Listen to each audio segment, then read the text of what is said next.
قبل ما نبدأ ما تنساش تعمل لايك واشتراك في القناة علشان ده بيحمسنا نستمر جدا، ولو على الفيسبوك اعمل لنا متابعة.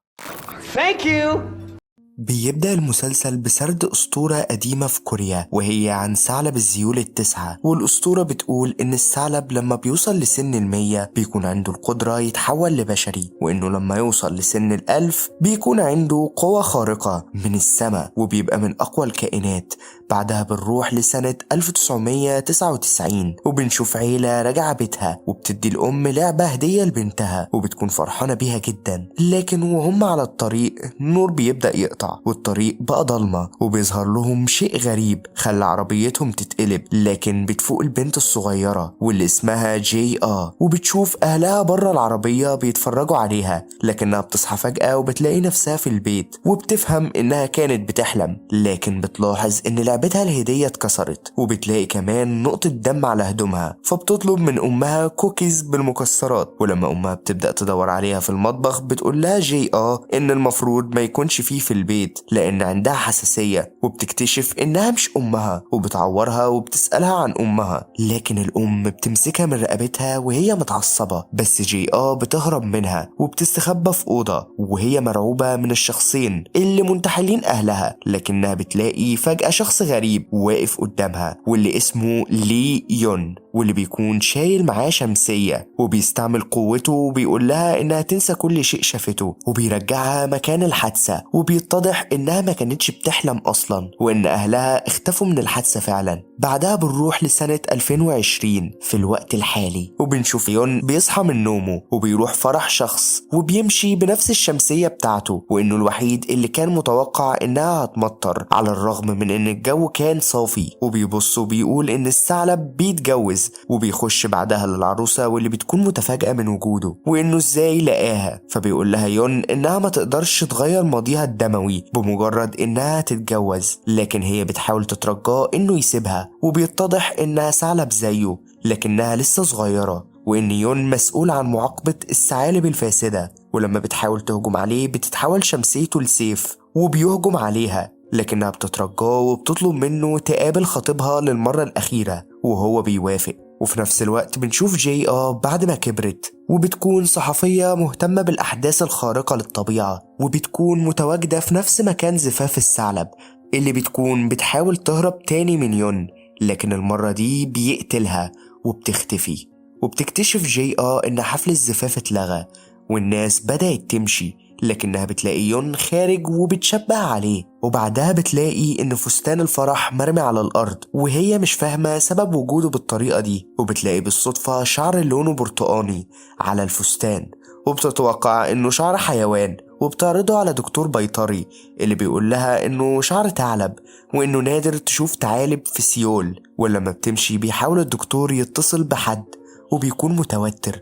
وبنشوف بعدها يون قاعد في الحديقة وبيلاقي بنت بدأت تصرخ جنبه بعد ما طيرت البالونة بتاعتها، لكنه كان منزعج من صوتها فبيرجعها لها بقوته. وبيلاقي ولد صغير كان بيتفرج عليه وراح سأله لو كان فضائي، لكن يون بيقول له انه ثعلب ب9 ذيول وبيسأله هو بيعمل ايه هنا، فبيقول له انه مستني حبه الاول. وبنشوف بعدها يون داخل مكتب في الحياة الاخرى، استغفر الله يعني، وبيكون مسؤول عن توازن الحياة بين البشر والكائنات الخارقة. وبتكون مديرته هي ثعلب زي يون، واللي بيقول لها يون انه زهق من انه بياخد اوامر وانه مش حر، لكنها بتفكره انه هو اللي اختار ده بعد ما كان روح حرة في الجبل علشان حبه الأول. وبتوريله العقد وبتقوله إنها تقدر تلغيه، لكنه بيمنعها وبيقول لها إنه كان بيهزر معاها. بعدها بنشوف الدكتور بيوصل الشخص اللي كان بيتصل عليه واللي بيكون يون، وبيتضح إن يون بيكون سيده وهو ثعلب برضه. وبنشوف جي وزمايلها بيشوفوا كاميرات المراقبة وبيكون فيها يون لكنه مش واضح، لكنها بتحس إنه نفس الشخص اللي شافته. بعدها بيقابل يون الدكتور واللي بيكون اسمه شينجو وبيعرفوا إن في صحفية سألت عليه، وبيشوفوا بعدها إعلان ليون وإن يشوف نفس الشمسية دي ويتصل عليهم، لكن يون ما بيكونش مهتم.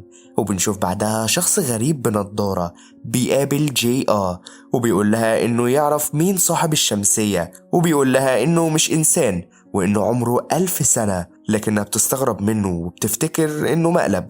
لأن شكله عبيط، وبتستأذنه وبتمشي، لكنه بينصحها تروح موقف الأتوبيس. بعدها بنشوف نفس الشخص وهو خارج، وأثناء ما هو ماشي بيتغير شكله وبيتضح إنه ثعلب برضه، وبيتصل بيون وبيقوله إنهم يتقابلوا. بعدها في آخر اليوم بنشوف جي وهي في موقف الأتوبيس اللي قالها عليه، وبتلاقي راجل عجوز سكران وطالبة مدرسة، ولما بيركبوا الأتوبيس الراجل العجوز بيقع وبتحاول تساعده، لكن الأتوبيس ما بيستناهمش، لكنها بتلاحظ يون في الأتوبيس وبتندم على الفرصة. مع ذلك بتحاول جي توصل العجوز لبيته، وبتلاقيه تقيل جدا وده مش باين عليه، وكمان مش سامعة صوت دقات قلبه وهي شايلاه. وبيوقفها العجوز وبيقول لها انه دفع تمن توصيلها، لكنها ما بتكونش فاهماه. وبتلاقي تاكسي بياخدها لمكان الأتوبيس، ولما بتوصل بيتفاجئوا ان الأتوبيس عمل حادثة، وبتفتكر انه نفس المكان اللي اهلها عملوا فيه حادثة واختفوا. ولما بتدخل بتلاقي كل اللي فيه مقتولين ما عدا الطالبة اللي ركبت من الموقف. ولما بيجي البوليس بتقول لهم ان في شخص مفقود من الأتوبيس، وكانت تقصد يون. وفي اليوم اللي بعده بتروح تطمن على الطالبة في المستشفى، وبتوريها صورة يون، لكن الطالبة بتخاف وبتقول لها انه كان هيقتلها في الأتوبيس. فبتتصل جي بالمحقق وبتطلب حماية للبنت في المستشفى، لكنها بتتفاجئ بان يون قدامها وبتتكلم معاه، وما بتكونش خايفة لأنها بتحاول تخليه يلمس أي حاجة علشان تعرف تاخد بصماته، لكنه ما بيلمسش حاجة. فبتسأله لو كان جاي يقتل البنت، لكنه ما بيردش. ولما بتخلص بيمشي يون، لكنها بترمي عليه شنطتها وهو بيمسكها وبتقدر تاخد بصماته. ولأن جي خايفة على البنت بتاخدها لبيتها عقبال ما تتحسن. وبيكتشف يون اللي حصل وبيتضايق، وبتصحى جي في منتصف الليل وبتتخض من البنت اللي بتقول لها انها افتكرت اللي حصل، وبدأت تحكي لها، لكن الحقيقة كانت ان الطالبة دي ثعلب مش بشرية، وانها هي اللي قتلت كل اللي في الأتوبيس، وان يون حاول يمنعها ويتخلص منها. لكن جي حست انها بتكذب برضه، وبتقول لها تقول الحقيقة، لكنها بتتصدم من ان البنت بتتحول للشخص اللي قابلته من يومين وبتتخض منه. لكن يون بيجيلها بيتها وبيتضايق من اللي عملته، وبيتفاجئ ان الشخص ده بيهجم عليه، وبتدور بينهم معركة بتنتهي بفوز يون. وبتعرف جي انهم اخوات، وان الشخص ده اخو يون الصغير واللي اسمه لي رانج.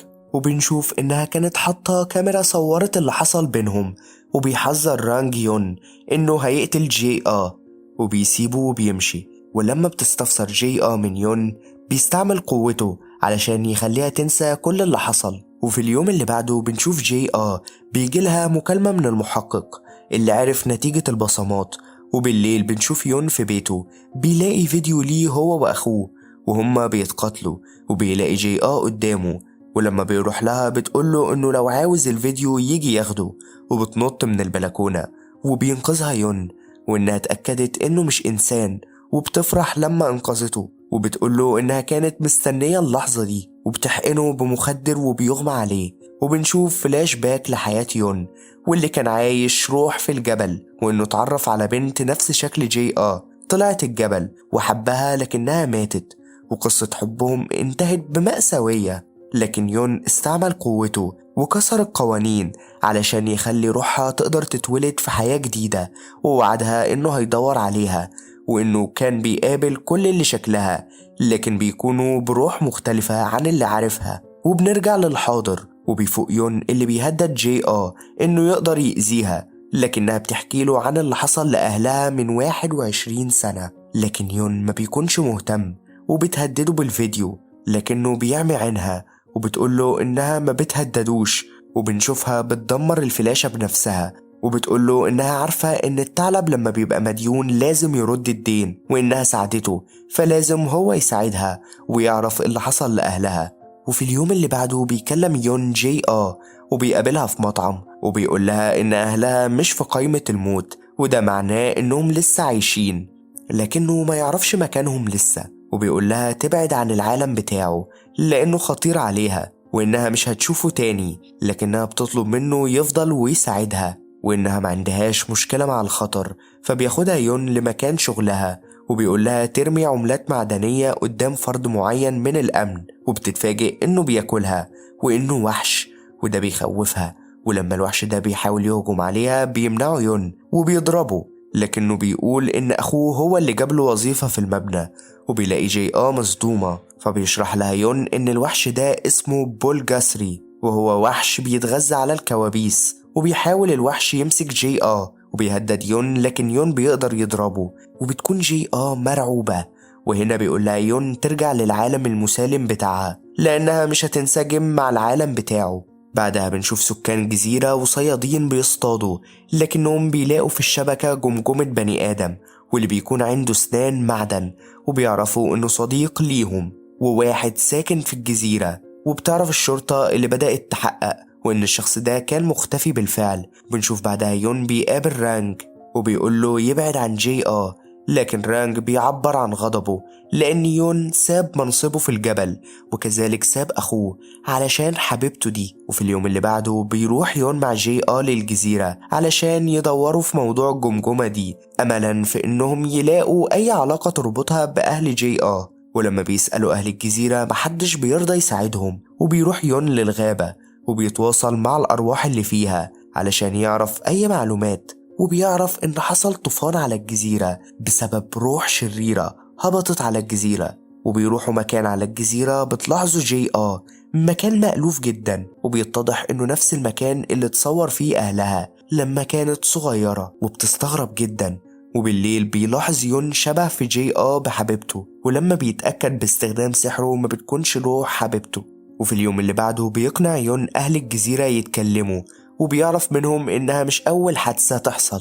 بعدها بتعرف جي من زميلها اللي بيبحث في الأخبار، وبيقول لها إن أول قضية حصلت كان عام 1954. وبتلاقي بالصدفة واحد من أصدقاء الضحية وبتحاول تكلمه، لكنه بيكون خايف منها ومفكرها شبح بيلاحقه وبيضربها، لكن يون بينقذها. وهو بيحاول يشفي جروحها بيلاحظ إن شكل جلدها بيتغير، وبيتفاجئ إنها بتهجم عليه، وبتقوله بطريقة إنها هي الشخص اللي بيدور عليها، وبترجع لطبيعتها تاني بدون ما تفتكر اللي عملته. وده بيصدم يون. بعدها بيكتشفوا إن كل أصدقاء الضحية ماتوا موتة غريبة زي الموت من العطش أو الانتحار، وبيكون بينهم حاجة مشتركة إنهم كانوا مع بعض مع الضحية على نفس المركب قبل اختفائه. وبيتضح إنهم اللي قتلوه، وإن بنته انتقمت منهم ولعنتهم بمساعدة رانج. وبيلاحظ يون وجي حاجة مشتركة تانية، وهي رسمة لنفس التنين في كل بيت منهم، لكنه ما بيطلعش تنين، وبيطلع مخلوق معروف عندهم اسمه إيموجي، وهو بيمثل الكره والحقد. في المشهد اللي بعده بنشوف رانج بيكلم ست عن انعاش الوحش المحبوس في الصندوق ده، لكنها بتقوله انه لو خرج هيعرض يون لخطر، فبيقول لها انه كده كده بيكره اخوه. وبنشوف بعدها يون بيقول لجي انهم يمشوا من الجزيرة لانه واجه ايموجي قبل كده وهزمه، لكنه مخلوق قوي جدا. لكنها بترفض وبتروح لبنت الضحية اللي بتتحول لرانج، وبتعرف جي ان هو اللي قتل اصحاب الضحية، لكن رانج بيحاول يكافئها على استنتاجها الذكي، وبيحاول يكافئها بانه يقدر يبحث لها عن اهلها، لكنها بتحس انه بيخدعها. لكنه بينهي كلامه انه بيحذرها من يون لان اول ما تنتهي مصلحته هيتخلص منها. وفي نفس الوقت بيعرف يون من واحد في الجزيرة ان شخص بنفس مواصفات رانج كان بيسأل على بيت بنت الضحية، وبيقلق على جي ولما بيطمن عليها بيقرروا يبحثوا عن بنت الضحية في الغابة. لكن بيظهر رانج وبيحاول يقتل جي بس يون بيمنعه وبيقول لها تهرب، وبيبدأ يتقتلوا من جديد. وهي بتهرب بتلاقي بيت بيتضح انه نفس بيت الست اللي كانت بتكلم رانج وبتعزمها على شاي، وبيكون فيه مخدر وبيغمى عليها. وبيكتشف يون ان رانج كان بيبعده عن جي علشان يخطفها، ولما بيحاول يدور عليها بيلاقي الست بتعمل طقوس وبتعور جي علشان تستعمل دمها، وبتحاول ترميها في البئر، لكنها ما بتكونش قادرة تتحمل بعد ما اتعورت. وبيكون يون مش قادر يوصل لها بسبب الحاجز، لكنه بيستعمل قوته كلها وبيخترق الحاجز وبيقتل الست، وبيلحق جي على آخر لحظة قبل ما تقع. وبعدها بنشوف طفل ظهر من البئر وإن كان شرط خروجه هو نقطة من دم جي وفي اليوم اللي بعده بيشوفوا بنت الضحية رجعت وإنها ضحت برجلها في مقابل عقدها مع رانج. وبنشوف رانج بيستعمل وبيقتل في البشر بحرية، وده اللي بيصدم يون وبيخيب أمله فيه. بعدها بنشوف يون بيتعاقب بسبب قتله للست الشريرة اللي كانت هتقتل جي وفي نفس الوقت بيقابل رانج جي واللي بيقول لها حقيقتها وعلاقتها بيون. وهنا بتتصدم بالحقيقة وهي ماشية مش مركزة، بتخنقها أرواح كئيبة وبيحاولوا يقتلوها. وبيحس يون إنها في خطر وبيطلب من مديرة المكتب تفكه علشان ينقذها وهيرجع تاني، وبيلحقها على آخر لحظة قبل ما تموت. وبنشوف بعدها المولود الإيموجي واللي بيكبر بمعدل أسرع من البشر وإنه بيتغذى حرفيا على البشر. بعدها بنشوف يون وهو بيصارح جي بمصيرها وبيقابل مديرة المكتب علشان تعرفه مكان أهل جي وهي بتقوله إن الحاكم ممكن يكون عارف مكانهم. ولما بيروحوا بيكون رانج في نفس المكان وبيقابل شخص اسمه العراف واللي بيكون عاوز منه نضارة فيها قوة سحرية بتقدر تشوف ماضي الأشخاص. لكن العراف بيقوله إنه لازم ياخد أغلى ما عنده في المقابل، لكنه ما بيكونش عارف أغلى ما عنده إيه. فبيعرفه العراف إنه جواه أغلى ما عنده هو أخوه. وهنا بيتضايق رانج. وفي نفس الوقت بنشوف يون بيقابل صديقه الحاكم وبيعرف منه إن الحادثة خططها بشري وإن كان هدفه هو جي مش أهلها، لأن في روح ساكن فيها. وبيتصل رانج على يون وبيطلب يقابله وبيوافق يون لأنه مجهز له خطة يعرف بيها مكان الإيموجي. لكن رانج بيسلمه للعراف وبياخد روحه وبيسلمه النضارة وبيمشي رانج وما بتعرفش جي تتصرف. وبيقول العراف إنه لو عاوزها يرجع لازم تقدم له أغلى ما عندها. وهنا بتختار جي ما بين تمشي ورا رانج علشان تعرف مكان الإيموجي وما بين إنها تنقذ يون، وبتختار يون. وبتجيب للعراف لعبتها اللي كانت آخر شيء من أهلها، لكنه بيقولها إنها مش أغلى شيء عندها. ولما بيبص عليها بيكتشف إنها بتمتلك شيء اسمه ثمرة الثعلب، ودي تعتبر غنيمة بالنسبة للعراف. وبتقبل جي وبتنقذ يون. وبيعرف يون باللي حصل وبيكتشف إنها هي روح حبيبته اللي بيدور عليها، وساب ليها ثمرة الثعلب كعلامة يعرفها بيها، وإنه ما كانش قادر يشوفها في البداية. بعدها بيعرف يون من المديرة إن الروح اللي جوه جي مرتبطة بالإيموجي، وده بيقلق يون. وبتروح جي وفريقها في الشغل البيت رئيسهم واللي بيطلع خادم الإيموجي، لكن جي ما بتقدرش تكتشف ده. وأثناء ما هي مروحة بتلاقي رانج سايب ليها النضارة علشان تشوف الماضي بتاعها، وبتعرف إنها كانت ابنة الملك وإن روح مساعد أبوها هو نفسه مديرها، وإن أبوها الملك كان جسمه مستحوذ عليه الإيموجي، وإنه قال لها تسلمه يون وفي المقابل هيسيب أبوها، لكنها بتقوله إنه يستحوذ عليها بدل أبوها، وفعلا بيحصل. وبنشوف يون بيقتلها لأن الإيموجي كان جواها. بعدها بنرجع للحاضر وبنشوف رانج بيقابل الإيموجي اللي ساعد في إحيائه، وبيقول له الإيموجي إنه ناوي يتجوز جي وبنشوف بعدها الإيموجي بيبعت وحش قادر على حبس البشر في هلوسات وما بيقدروش يخرجوا منها. واختار رانج وجي وحطتهم في أكتر موقف مؤثر حصل لهم. وفي حالة رانج بتكون اللحظة اللي تم التخلي عنه فيها من أهله، أما جي بتكون حادثة اختفاء أهلها. وعرفت يون باللي حصل واديته الخيار إنه يختار ينقذ مين فيهم، وبيختار يون أخوه رانج اللي بيكون متضايق من وجوده وإنه مطلبش مساعدته. بعدها بنشوف الإيموجي والوحش متضايقين لأنهم كانوا متأكدين إن يون هيختار جي لكنه كان ذكي لأنه عارف إن الإيموجي مش هيسيب جي تموت وإن خطتهم فشلت. وبيكون يون ورانج بيتخانقوا وبيقول له يون إن الطريقة الوحيدة للخروج إنه يواجه خوفه، وبيسمع كلامه رانج وإن أخوه بيهتم بيه وبيضحي يون بنفسه علشان ينقذ أخوه. وفي نفس الوقت بتكون جي محبوسة في اللاوعي وعايشة مع أهلها بسعادة، لكنها بتحس إن يون عاوز يوصل لها رسالة وبيعرفها إن كل ده مش حقيقة وإنه لازم تصحى. وبالرغم من إنها صدقت إنه وهم إلا إنها كانت بتعيط لأنها كانت سعيدة مع أهلها. وبتصحى جي وبيكون يون المرة دي هو اللي محبوس في اللاوعي بتاعه، لكن الوحش بتتفاجئ إن يون يقدر يخرج بسهولة وبيهددها إنه هيقتلها.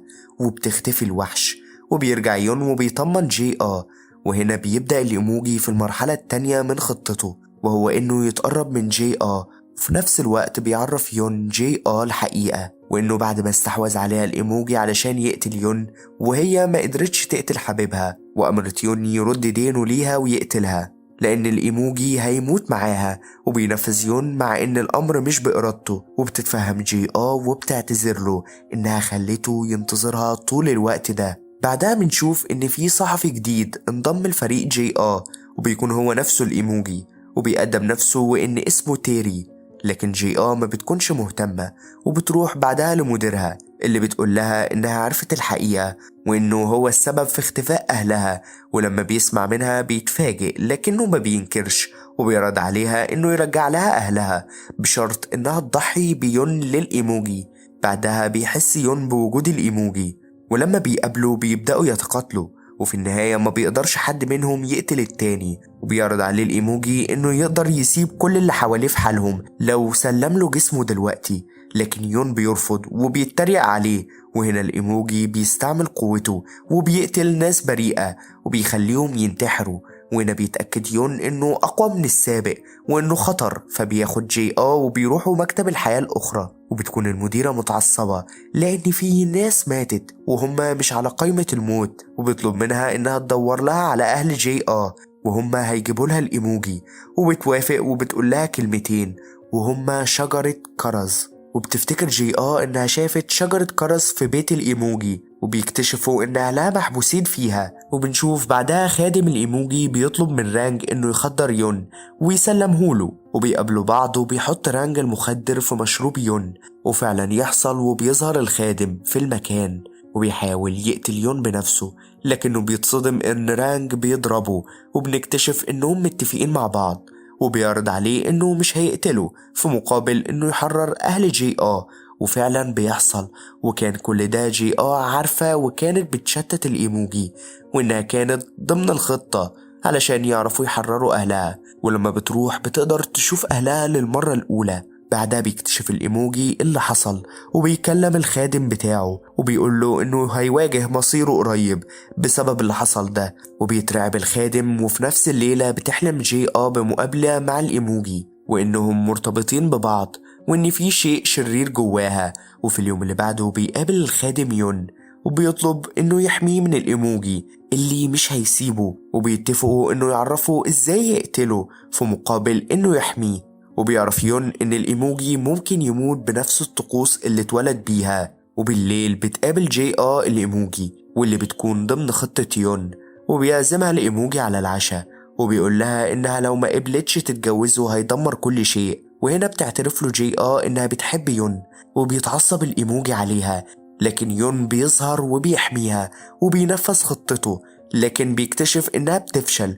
وبنعرف إن روح الإيموجي مقسومة نصين، نص في جسم تيري ونص في جسم جي وبيلاقي جي بتتألم، لكن بيظهر الإيموجي اللي جواها وبيهجم عليه. وبيكون يون مش قادر يتصرف علشان ما يأذيش جي لكن مع ذلك بيكون الإيموجي مش قادر يسيطر على جي اللي بتبدأ تعيط لما بتشوف إنها أصابت يون، لكنه بيطمنها. بعدها بنشوف تيري قرر يعاقب الخادم وبيصيبه بفيروس. وفي اليوم اللي بعده بيفكر يون في طريقة ينقذ بيها جي وهي إنه يستعمل خنجر أسطوري قادر على قتل الأرواح مش الجسد، وبيكون مصنوع من خشب علشان يتخلص من الإيموجي اللي جواها. وبنشوف بعدها الخادم محبوس في قسم الشرطة وبيعاني من الفيروس، وإن أفراد الشرطة اتصابوا هم كمان. وبيكون يون وأخوه مستعدين لتنفيذ الخطة، لكن بيكون الإيموجي في جسم جي عارف خطتهم من قبلها، وبياخد الخنجر وبيقتل بيه يون، وبياخد جزء من جلده وبيحطه في بق يون. ودي بتكون الطريقة اللي يقدر بيها ينتقم من الأجسام.